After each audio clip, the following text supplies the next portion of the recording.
YouTube. My name is Elizabeth and I read books as in French and books in English. Welcome to my channel. In today's video, I will do a tag. It is the Reading Goals tag and it was created by Rosie Cockshot and she tagged me.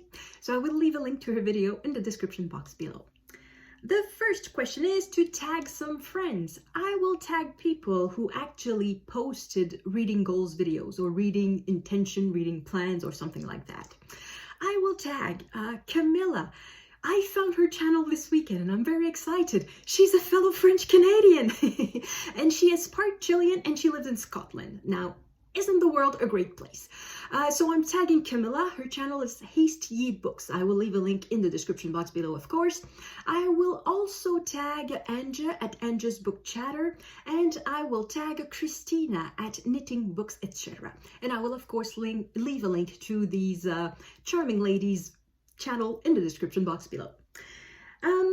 Next question is, do you set reading goals? I did a video about it. If I wished to say no, I would look a bit stupid. Why or why not? Why? Simply because I thought it would be fun. It's not that I need a goal to motivate me to read. I read because it makes me happy and I like to be happy, so I read. So I don't really need a goal to make me read. But I do think it's a good way to focus my reading, to, in a way, make me accountable.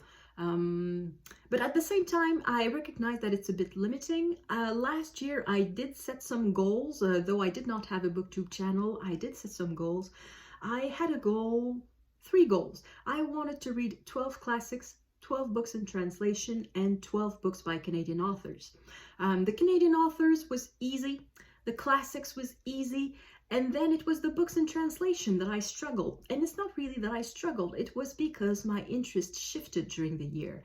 I decided to read more nonfiction because I realized that nonfiction made me happy. And there are a lot fewer translated books in nonfiction. The nonfiction market is really dominated by English books, books written in English. And even in the French bookstores, I'm tempted to say that half of the books in the nonfiction section are translated from the English. It's really, well, maybe I'm exaggerating, it's not quite half, because there is a generous production of nonfiction books in French, but there are really a whole lot of nonfiction books that are originally written in English. So the books in translation objective sort of went by the wayside. I think I read 10 books in translation this year and not 12. So it's not that far from the objective, but given that I read a lot more than I expected to read. I expected to read somewhere around maybe 70 books and I ended up reading over 130. So it should have been easy to reach the objective, but it was not. So that I understand why it's not necessarily a good thing. It could be a bit limiting, but I set goals because they were fun. Oh, next question. Are your goals things that you absolutely aim to complete or more general themes you want to focus on? Definitely the second thing. It's not something I have to do. It's just something that I want to focus on. This year, my goals are reduce the darn TBR, that is the books, physical books that I own and that I have not read yet. So that's one that is very measurable. And I set the goals of reducing the TBR to about 90 books. That means reducing it by 50 books. The problem is not that I will not read 50 books this year, it's that I will buy a lot more and borrow some from the library and all that, which means that I may remain with a bunch of unread books. The other goal that I set is to read a book by 10 women authors I've never read before, and I made a list of them. And the other 2 goals are really themes. One is the Iliad. It's a book that I read in December 2021, so I just read. And I thought it was just the most wonderful thing. And it's something I want to explore. I want to keep that joy alive, that enjoyment of this book. I want to make it last longer. So I want to read retellings. I want to read nonfiction about that time. I want to read Greek plays. I want to read stuff about ancient Greece and mythology and whatnot. So this is really something general. It's hard to say how it is achieved or not. I simply have to read books about that and it's going to be achieved. It's not going to be 3 books or 5 books or 10 books. There's no pass or fail. It's just I I want to state to the world that this is something that interests me and that I'm going to pursue in 2022. And my other objective is pretty much like it. It's poetry. I sort of discovered poetry last year because of Poetry Thursday, and I want to investigate more the world of poetry. So this is really general. It's not something that can be counted. It's not fail if I read just 10 poetry collections, or success if I read 10 poetry collections. It's really just a personal journey that it's not pass or fail. It's just something that I want to do, that I want to explore.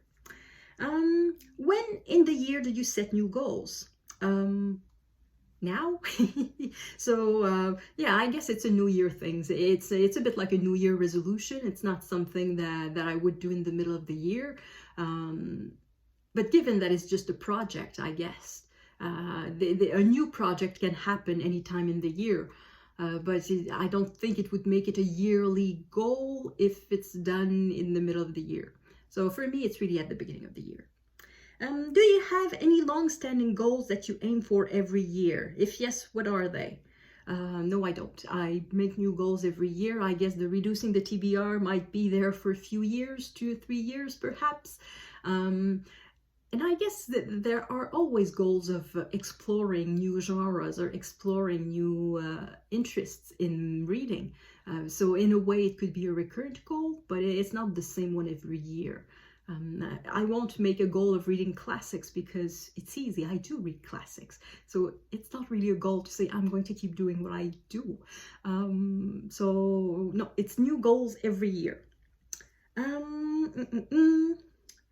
What type of goal has been the most successful by whatever metric you chose in the past?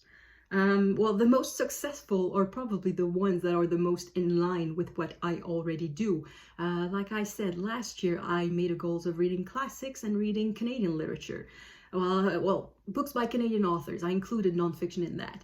So that was easy because it's something that I do naturally. It's something that I liked. It's something I had never really measured before. So I guess that's why I wrote them as a goal in 2021. Well, for 2021.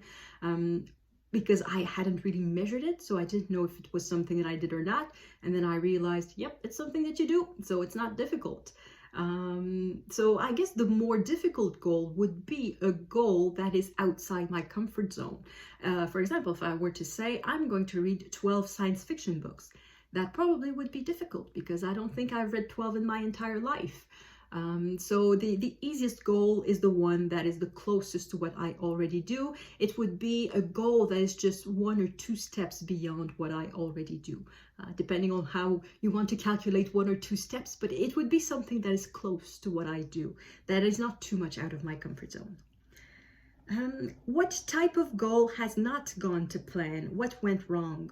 Well, like I said, reading 12 books in translation in a full year, I did not do that last year. What went wrong? Nothing went wrong. It's just that my interest went somewhere else. I was not as interested in reading literature from foreign countries, I guess. I discovered nonfiction. Well, my interest in nonfiction grew by a lot. Half of what I read last year was nonfiction. In previous years, it was probably more around 25 or 30%. So it meant that I really read a lot of nonfiction. So suddenly the literature from elsewhere in the world seemed perhaps less interesting. So it's just that my interest changed. So nothing went wrong. It's nothing wrong. Don't feel bad if you don't reach your goals. It's just reading. It's fun. Next question. Do you change your goals based on how the last reading year has gone? Well, I guess so. Yeah, I won't make a goal again of reading books in translation, for example, because now if my goal is to get rid of my TBR, there are not that many books in translation in that TBR, so it would be, I would set myself for failure. So yes, I guess I do reevaluate my goals depending on how the previous year went. Do you track your reading goals? If so, how? I do. Books. This is my notebook. I started this one in 2019. I finished it in this summer.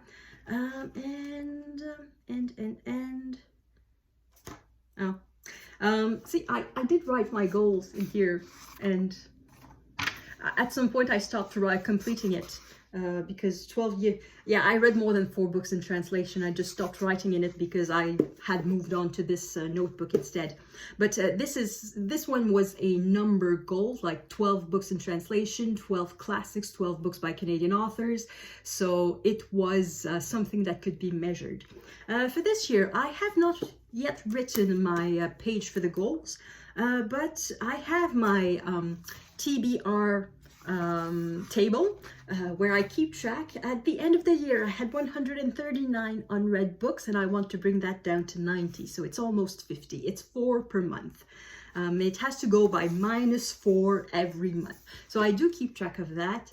The 10 women that I read, that I want to read, I have named them, so it's going to be easy to see whether I have reached that goal or not. As for the other 2 goals, which are of reading poetry or keep exploring poetry and exploring the world of the Iliad, I won't make a page for that. I won't write down the books that I read in relation to that. This is really just a general feeling kind of goal, so it's not something that is easily measurable. So that one, I'll see at the end of the year. So given that I made a video at the beginning of this year saying these are my goals, I'm pretty sure that at the end of this year I will make a video. How did I do with my 2022 goals? So I guess this will be the way I will keep track of my goals. Where was I? Last question. Has any of this changed a lot over the course of your reading life? Yes. Making goals is a booktube thing. I never set a reading goal before in my life.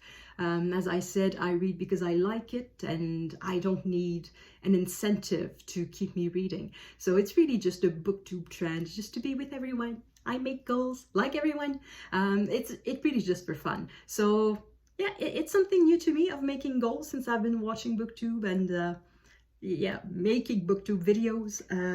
So yeah, you probably noticed that I don't make a goal of number of books that I want to read, because I don't think it's a relevant unit of measurement, because there are books that are like War and Peace, 1,500 pages or something like that, and books that are 50 pages. So it's not a unit to me that is a good indicator of success.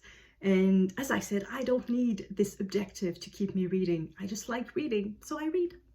So that was the last question. Thank you everyone for watching. I hope I will see you in the next video. À la prochaine!